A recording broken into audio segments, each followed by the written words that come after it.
Delaware Marathon, run and done. And holy hell, what a race.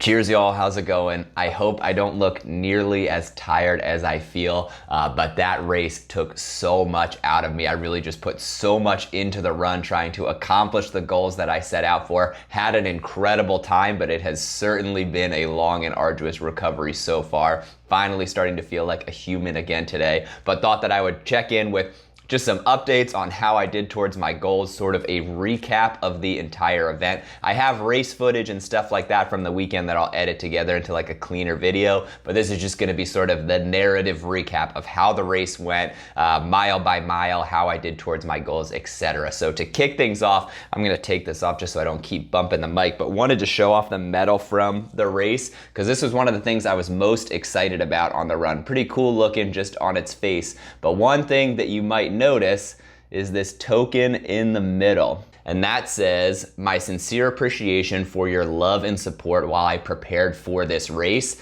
And one of my favorite parts about the medal. I just feel like this is such a cool and unique idea. I hope other races jump on board. But this piece is actually a magnet, and if you push on the bottom, it pops out, and you can present this to someone after the race. So I had a really nice moment with my wife, who obviously stands by and helps me through all of not just the races, but training, the daily training for all the runs, making sure I'm getting all the nutrition, the rest I need, etc.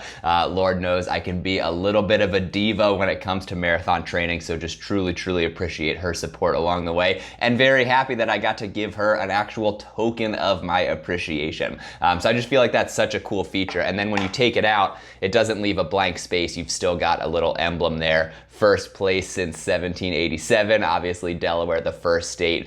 So a nice little thing there. A nice little kind of attribute of the medal. Again, that's pretty unique. I haven't seen that before, so huge fan of this. But gonna set this off to the side. You also might notice, just want to point out the state of Delaware I threw up in the background. Obviously a lot of pride for me surrounding this race, getting to run in my hometown. So I've got the Delaware beer cap map. But yeah, overall it was an incredible race. So I guess I will just touch on my goals. If you watched my pacing strategy video, 3:35 was sort of the number I set for myself. My last marathon in November was 3:44, so this would be taking almost 10 minutes off that PR in about 6 months. There was still some decent elevation gain throughout the race, especially during that first half, so I just wasn't sure how my legs were gonna hold up. I know that they struggled a lot during the hills at the tail end of New York City, so I was just curious how they were gonna hold up hitting all of the hills early on. How would they manage to kind of maintain their energy level throughout the second half of that race?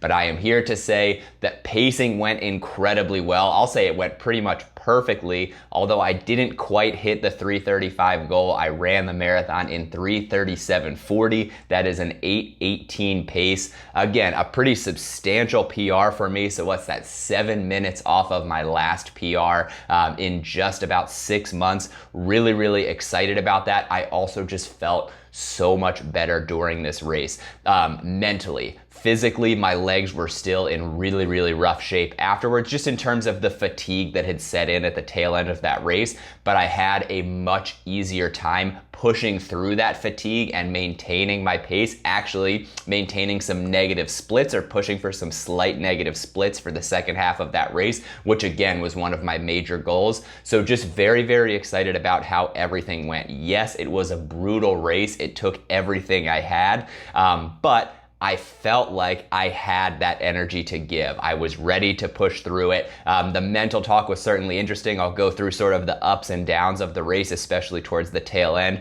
but overall was able to stick to the plan, run a very strong marathon, snag a new massive PR for myself, and leave the race just really excited to see what I can continue to do at this distance. I've mentioned a lot in these videos, I want to start pushing myself in the marathon distance more and more, and so this was just a great reminder that even with just a little bit stronger commitment in training can lead to significant results. I'm still very, very early in the marathon game, so I can make gains pretty easily if I just continue to dedicate myself to the training. So that was one of the biggest rewards of this. Overall came in 78th place out of 476, which was 9th in my age group, which was pretty cool. Obviously a smaller race, but always love to be up there, especially in the top 10 of my age group was pretty cool. Now, before I jump into the race itself, just a quick overview of sort of race logistics, race planning, pre-race communication, etc. All of that I think went really well. The race did a really good job just getting all of the information out to the runners on the website, in the pre-race packet, etc.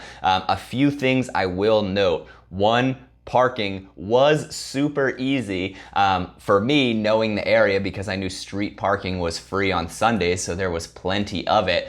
But the number of folks who were in line for the parking garage right at the starting line, the line was insane, at least when we got there, and obviously slow moving because it had to just go car by car by car into the paid garage. I think they had mentioned it in the pre-race communication, all of the parking options that were available, but maybe a little bit more stronger of a push like, hey, yes, there's this garage right next door, but there's also street parking all around the starting line area, just blocks away. It doesn't add any extra. It's not like you're walking from super far away, just to alleviate some of that congestion. But that was just a quick note. And again, just knowing the area, very, very easy for us to find free parking morning of. The expo was a lot of fun. I was actually able to pick up my bib as well as the bib for another Bib Brave Pro, Bill Brent, who was running the race. So met him at the starting line to exchange the bib. The only other logistical piece that I would touch on, and the only real issue I had throughout the whole weekend with the race, was in terms of the nutrition that was going to be available on course. So the race was sponsored by a local grocery store chain, and they had a list of all of the aid stations and what would be available. But when I had checked the website leading up until the race, it talked about Huma Gels was the gel sponsor of the course and would only be available at mile 19.5. That was pretty surprising for me. For marathons in general, I'm a person who usually likes to take gels about every like 40 to 50 minutes, so only having them available at mile 20 is a little bit surprising. Usually people are starting to take in nutrition, take in gels much earlier than that. Again, you can carry some with you, which I just worked into my plan, but you would think they would want to spread out the availability of gels throughout the course. The other thing that then became confusing is when we got the final race packet, it said that goo gel is what was going to be available, and it said some aid stations will be outfitted with goos, snacks, and fruits. And then on the list of aid stations, it had what would be available, or like under each aid station, it would say water or water, fruits, and snacks, and then only the 19.5 aid station specified gel. In my head, I was confused if the 19.5 is just where the Huma gels would be and the rest might have goos, or if goo would be the only gel and it also would be only available at 19.5. Keep in mind the whole time on the website, it said Huma Gels were gonna be the gel sponsor. So was just a little bit confused there, which made it hard to plan how many gels I needed to carry. So I decided to just carry more than I thought I needed, and also gave some to my crew that I could pick up along the course. Decided to just rely on my own personal stash as opposed to being worried about what was available on course, which ended up being the right call because there were no gels, at least from what I could see throughout the entire course, except at the 19.5 mile mark. And even then, I missed them on the first pass. I just didn't see them. They weren't in an obvious location. It wasn't until I passed by a second time that I saw sort of the box of gels off to the side. So maybe just a little note there. I might opt to, again, spread those out throughout the course, make it a little bit easier for runners. They did have like bananas and pretzels and things like that, but obviously gels are just a lot easier, a lot faster to go down. So would have liked to see those spread out a little bit more, and did cause a little bit of, not anxiety, but just uncertainty going into the race. If I go through my gels too quickly, where am I gonna be able to resupply? But like I said, that was really the only, not even negative, just a logistical thing maybe to pay attention to. There were a couple hiccups throughout the race that I just kind of toss out to, again, it's a smaller race, but also being the first one back since COVID, there's gonna be some growing pains as race directors, as volunteers. Remember some of those minor details that you have to adjust to for in-person races. So overall, I just want to emphasize that the race was an incredible success. Just some little detailed things that I noticed. The last thing that I'll also touch on that was so incredible at the start was the number of folks that I ran into who had seen some of my videos leading up to this. If you're watching this, hello again. Thank you so much for coming up to me or introducing yourself before the race. It's always just so fun to meet people who have seen the videos, hear their stories, hear about what their goals were. So got to see a bunch of people at the starting line as well as throughout the course, and so just had a lot of fun connecting with new folks. That's one of the main reasons I put out these videos, is so I can continue to meet new people at events, and so just had a lot of fun with that. And congratulations to all of you as well for hopefully running an incredible race. And with that being said, let's jump into the race itself. So I'm just gonna sort of give a breakdown, not necessarily mile by mile, but walking you through the different segments of the course, what it was like running, but more specifically like how everything went for my plan as far as my pacing strategy was concerned. If you didn't watch the overview I did where I created my Pace Pro strategy, this was the first race I decided to use Garmin's Pace Pro feature, where you're able to map out a course and type in your overall goal pace and then decide how you want to split it up, or decide on a few variables. Do you want a positive split, even split, negative split? How hard do you want to take it on the uphills or on the downhills, etc.? And then it will break down either mile splits for you for the entire race, kilometer splits, or you can choose to have it update based on the elevation, which is ultimately what I decided to do. I was worried that that might seem a little chaotic during the race, because sometimes the segments that you're running are only a third of a mile as you go uphill, and then it's transitions. And every time there's a split, your watch updates you, hey, here's how long your next split is, and here what your goal pace is. But ultimately decided to give that a try. Ran into a few hiccups, this being my first time using the Pace Pro feature. But again, I'll go through those as we go along. The first hiccup I will touch on was that as I was setting up, since this is my first time using it, at the start, it gave me an option, do you want to use course navigation? And I was just like, sure, without really thinking of it. What that meant was I got a audible and vibration alert to my watch every time there was a turn on the course, and it would buzz when you were 150 feet from the turn, when you were coming up on the turn, when it was time to turn. So that became a little bit annoying, especially winding through the roads in downtown and things like that. There were a lot of twists and turns.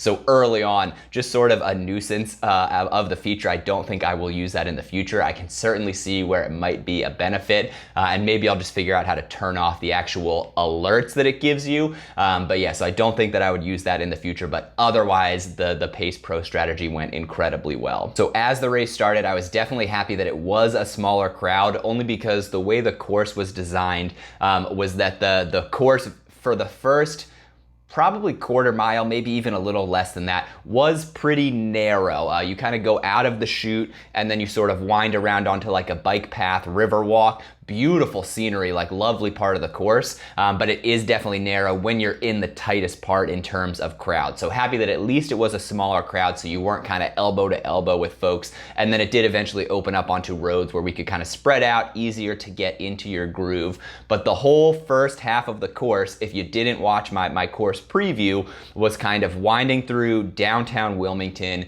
You go into this sort of the Brandywine Creek State Park, bike paths, roads, and then you're just kind of winding up it's a lot of kind of winding hills up and down as you slowly make your way to the highest point on the course at about the 6.5, 7 mile mark, and then you turn around to do that all again to come back towards the start. That's the first half of the marathon. That's where all of the elevation is gonna be. All of the climbing is gonna be in those first 7-ish miles, and then mostly downhill on the way back.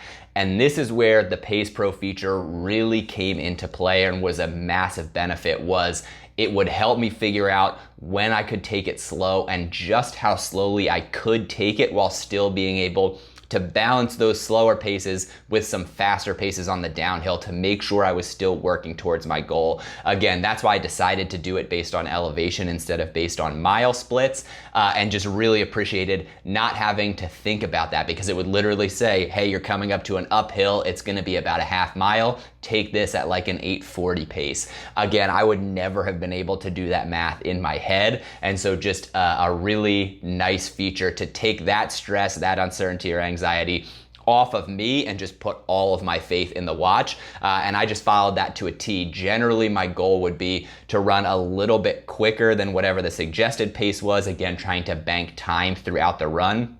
And the goal was just to be super strategic for this first half, especially the first 7 miles on the uphills. Be very strategic, be very aware of my heart rate, my effort level to make sure I was conserving energy. Similarly, on the downhills, I was taking advantage of those, but was very aware of my form and especially how heavy I was landing, trying to make sure that I was doing a lot of quick, light steps to make it easier on my legs, easier on my muscles, knowing that the second half of the marathon was just one long flat out and back. I wanted to make sure that I left juice in my legs to be able to carry me through those. So it was very, very strategic, a lot of variation in my pace throughout the first half of the race. And then once I got to the second, the focus would shift to just finding that comfortable pace, that comfortably fast pace, and just focus on maintaining that through the second half. It was also very nice during the first half of the race, just with all the turns. And again, I knew this was just gonna be the scenery wise, a lot prettier of a course, and maybe prettier is not the right word, but there was just a lot of changes in environment. You're running through downtown, you're running through a beautiful park, you run past a zoo, running through the neighborhoods where I grew up, etc. So there was plenty of stuff to kind of keep me distracted and keep me mentally engaged, which was very nice. Of course, it was all stuff that I was very used to, so just really, really enjoyed this portion of the course. And again, focused on taking it easy and just enjoying the run, which was a lot of fun. Hit everything, I think, pretty much perfectly, although I will say it was sort of towards the tail end of this portion of the first half of the course when I realized the mistake that I had made with the Pace Pro strategy. Not the end of the world, but when I was putting my goal pace into the watch or into the Pace Pro strategy, what I decided was you have two options. You can put in what your overall time goal is or what your pace goal was. And when I did it, again, having not done this before, in my brain, I was like, oh, well, it's measuring the course longer than the course actually is, based on like all the twists and turns and where the map thinks you're running, etc. So it's not 100% accurate. I think it was like 27 and a half miles was what the course came out to in the strategy. And I was like, so if it thinks I'm running long, putting my overall time doesn't make sense. I'll just put the mile by mile time that I want to run in. And as long as I'm hitting that as my average pace, that'll be fine. That'll work out. What I realized though was with slight differences in how you're running and what the GPS is picking up. Obviously, you have trail change or whatever folks want to call it. When you finish a race, your GPS is always a little bit further ahead than what you actually ran, a little bit longer than what the course distance is actually measured at. And so your watch thinks you're running just slightly farther than you actually are. So by putting in what mile pace I wanted to run, because the watch, even though it's very, very small, just slight differences, your watch thinks you're running slightly faster than you actually are because it thinks you're running a slightly longer distance than you actually are. Again, mile by mile, not a huge difference, but over the full marathon starts to add up. And so I just had the realization about halfway through the race, shoot, the pace that I'm running, technically, if the course was measured at 26.2, would get me across in 3:35, but my watch thinks the course is slightly longer than that, thinks I'm running a little bit faster, so I'm actually a bit behind. Decided not to worry about it. I was already halfway through the race. I was feeling good just in terms of how I was running, so I didn't want to make a drastic change that would end up having a negative impact later on, especially during that second half. I think that's a huge thing to be aware of when you're running, especially during a marathon. If the plan is working, stick to it, try not to stress, and never make any kind of drastic or significant change to try to catch up on time, because chances are you could end up burning yourself out. Another thing I'll mention here is I didn't look at my overall time at all a single time throughout the entire race. I never looked at how long I'd been running, the total duration of my run, never looked at my projected finish, anything like that. I just ran focused on the pace in the moment, knowing what paces I wanted to maintain, and didn't see my final pace until I was crossing the finish line. Really, really appreciated that. Again, I think it just took some of the stress off of my shoulders. Could I maybe have pushed a little bit harder at certain portions?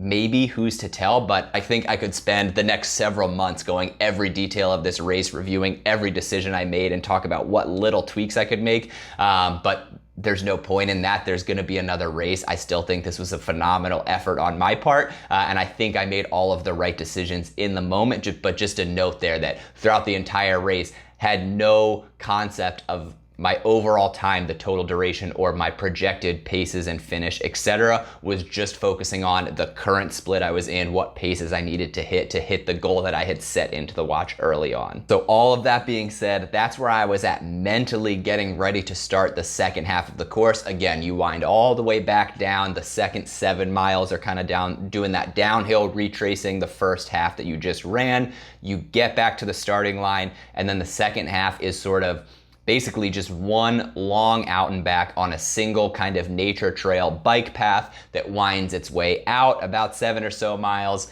has a turnaround, and then has you wind back towards the start. It is mostly flat. There are some subtle changes in elevation. Part of it is on kind of like a raised boardwalk through a nature preserve, which was very nice. The scenery was nice. It was exposed, which I knew was going to come into play. The high for the day when I started, I think it came down a little bit overnight. I think it was still in the mid to high 70s, but we knew it was going to get warm. I knew I was going to be out in the sun, so was slightly concerned about that. But again, just focused on effort and how I was feeling and making sure I wasn't overdoing it. Also made sure I was taking advantage of all of the shady spots that I could throughout that second half, but just was preparing mentally for not a lot of change in scenery, not the same kind of winding through different neighborhoods. It was just going to be one long straight out and back on this bike path. And so just focused on anything that I could do to distract myself and not worry about how long I had left, and just keep moving forward and hope that the miles flew by relatively quickly. Speaking of, I have to give a huge shout out to that Bib Brave Pro I mentioned at the start, Bill Brent, who was running. We shared some miles for the first half of the run, but on the second half, he and I ran together for several miles, which was a massive help. Just as a distraction to not worry about the miles, not worry about how long we had left, but just enjoying a conversation with a friend. That was massive. It also just helped when maybe my pace was starting to drag and he was keeping a consistent pace. I think we sort of pushed each other to keep where we needed to be. So just have to give a massive shout out to Bill for running with me for so many miles. I had planned to just run the whole course alone, but ultimately ended up being a massive benefit to have someone to share those miles with. Like I said, just as a distraction to keep my mind off of the effort at hand and instead just focus on talking with a friend. So that was huge, and I think made a massive difference in my mental state, especially for the last few miles, because I was able to avoid kind of the internal monologue that starts in the second half of the marathon where the suffering begins. I was able to put that off for a lot longer. The other big thing about the second half of the race that I was trying to prepare for was, and they did communicate this really well, because of the logistics or the nature of the path, and sort of like I mentioned, a portion of it was that elevated boardwalk. There's obviously no access points along the boardwalk. It's just one straightaway for a few miles. So they did mention that the aid stations early on would be spaced a little bit farther apart. I think they were about 2.5 miles. Nothing too crazy, but again, something to be aware of, and something I was very happy that I did so much prep work, kind of studying the course ahead of time, knowing what to expect, so that I could take in plenty of water at each aid station to make sure I had enough in the tank to get me through to the next one, and just taking advantage of the aid stations when you could. So just something to be aware of. But then overall, like I said, it's mostly just kind of flat, steady, a mix of the raised boardwalk. Eventually you get to the paved bike path. You're running kind of in and out of shade, but the sun's high enough in the sky that it's basically just directly overhead. So taking advantage of any shady spots that you could. Any slight downhill made a significant difference, but overall just trying to find the comfortable, consistent pace that I needed to maintain and holding on to that as long as possible. As we reached the turnaround, I would say I was probably hitting my lowest point mentally, just because I knew I'm as far away now as I'm going to be from the starting line, and now I have to turn around and do all of that again. I was hot, I was tired, I was running low on gels. Grabbed a few from my wife at the turnaround, which was very helpful, but just mentally was not in a great place, knowing how much I had left and knowing how sore my legs were starting to feel, particularly in the hamstrings and quads. Again, the beating that they'd taken from the uphills and downhills. No matter how much I tried to take it easy and conserve that energy, I knew it was eventually going to settle in. That had started. And so again, it became just focusing on the moment at hand, the split that you're currently in, or even just the mile that you're currently in, the pace that you're currently running, and just any distraction I could find to not focus on the total distance. That became the goal. But I would say really from probably 19 and a half till about 22, it was a lot of ups and downs, and mostly downs at that point, just in terms of struggling, knowing how much I had left, looking a lot at my watch, trying to maintain the paces that I needed to maintain, but those paces starting to feel a lot more difficult. What I was happy about though is despite the low point, which I knew to expect, I'm always gonna hit that running a marathon, but it was much, I don't know if easier is the right way to say it, easier to bring myself out of those low points, or they just didn't seem to last as long as New York. And I think part of it was because there wasn't nearly as many hills in the back half. New York, just the up and down was killing me. There wasn't as much terrain, and I was able, some things that I practiced during training that fed into this part was focusing on things that I could control in the moment to take my mind off of the difficulty of the pace. A lot of it was like positive self-talk, or remembering difficult training runs that I had been through and how I was able to push through those to just kind of reinforce and remind myself, hey, you've been here before. You're only, 4 or 5 miles away from the finish. Just keep moving step by step. That was a huge part of it. Another huge part was focusing on maintaining strong form and just kind of consistently checking in with different parts of my form. Am I pulling with my hamstrings? Am I using arm swings? That was a huge one. Am I using my arm swings as efficiently as I can? That became sort of like a repetitive mantra to myself, was my legs have gotten me this far, my arms can help now. And just focusing on that upright kind of extended swing where you can use your legs almost like a pendulum, or your arms almost like a pendulum, to pull through and swing your leg back through with each run. Again, that sounds much more exaggerated than it actually was, but just those little things that I could focus on and mentally thinking, okay, my arms feel good, so if I can use those, that's gonna take some of the pressure off my legs. Again, not actually what's happening, but just gives your brain, reframes it in your mind, gives you something else to focus on, so you're not focusing on the fatigue that's setting into your legs. So that became incredibly helpful. And I was able to kind of continue pushing the pace. I became acutely aware of just how much the terrain made a difference on my mental state. Any kind of slight downhill, I would feel so good. And immediately I'd be like, oh my gosh, I'm running a sub 8-minute mile. I'm flying through this. We're so close to the finish line. And then as soon as it just leveled out, didn't even have to be uphill, but as soon as it would level out, I'd be, oh my God, this is so much more difficult. How am I gonna make it the rest of these miles? Am I gonna be able to keep up this pace? And any slight uphill, it became so much worse. There's no way that I'm gonna make it. Oh my gosh, my legs are so tired. My heart rate's starting to creep up. I really gotta take it easy. Was it this hot a minute ago, etc. So it was just so, almost became entertaining to me how quickly my mood would change just with the most subtle changes in the elevation or the grade of the trail.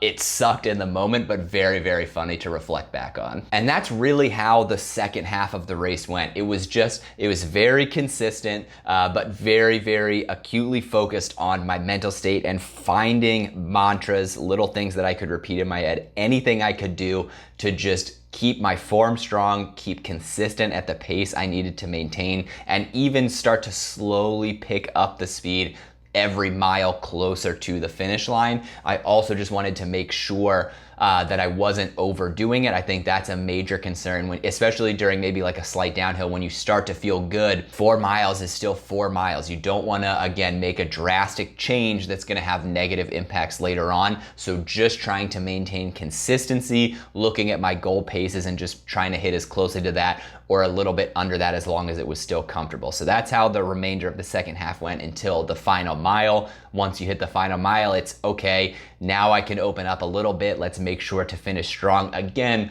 making sure not to overdo it, because the final mile is totally exposed, totally out in the sun. Again, still very, very hot, but was able to comfortably pick up the speed a little bit. And I think ultimately have an incredible finish. I will say this is the first finish line I've really gotten a little bit emotional at, and I think just because this was the first race that I was really pushing for a very specific pace goal. The first marathon where I've had a number in mind that I really wanted to hit.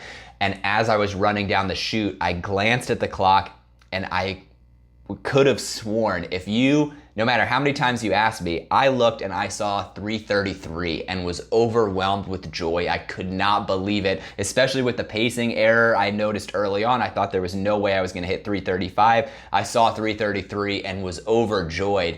Then I looked straight ahead and just focused on pushing through, and right before I crossed the finish, glanced again and saw 3:37 and had no idea what happened. And again, the getting emotional at the finish line wasn't like, oh my God, I missed my goal, but it was just realizing how much energy, how much effort I had put into training, how much time I had dedicated to rebuilding my base, rebuilding my race training, and really trying to build a concrete foundation to start training for more marathons. Seeing that pay off in how well the race went, how perfectly the pacing strategy went in my head. Again, yeah, sure, some slight glitches with the Pace Pro, just in terms of the learning curve of this being my first time using it. But overall, my pacing strategy went flawlessly, taking it easy on the uphills, making up time on the downhills, but taking it easier in the first half, and then waiting till the second half to find that comfortably faster pace and working on maintaining that consistent speed throughout the entire second half,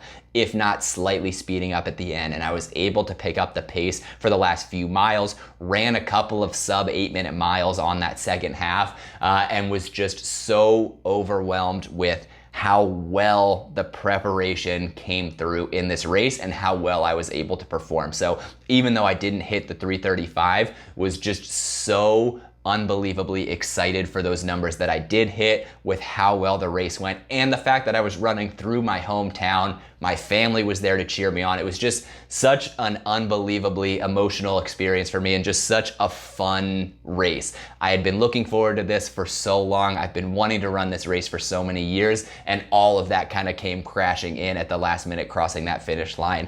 And again, getting this awesome Delaware Marathon medal just meant so much to me, and having so many folks cheering me on along the way as well was an incredible race, and just makes me so much more excited for what's to come. Again, I know I am still so early in marathon training. This was only my 4th official marathon, and so just really excited to see how I can continue to improve, continue to tweak the strategy, continue to tweak my training. Now that I have this stronger base to build from, able to work things in like speed work, tempo runs, hill workouts, etc. for future races. I just feel like I'm just getting started, and really, really excited to see where this is gonna go. And in the moment, very excited to celebrate that accomplishment at the Finish Line Festival. They did do a phenomenal job with the post-race party. 2 free beers for every runner. Anyone else could pay $5 in cash for any drinks, which was great. Live music, the award ceremony, plenty of vendors with food, etc.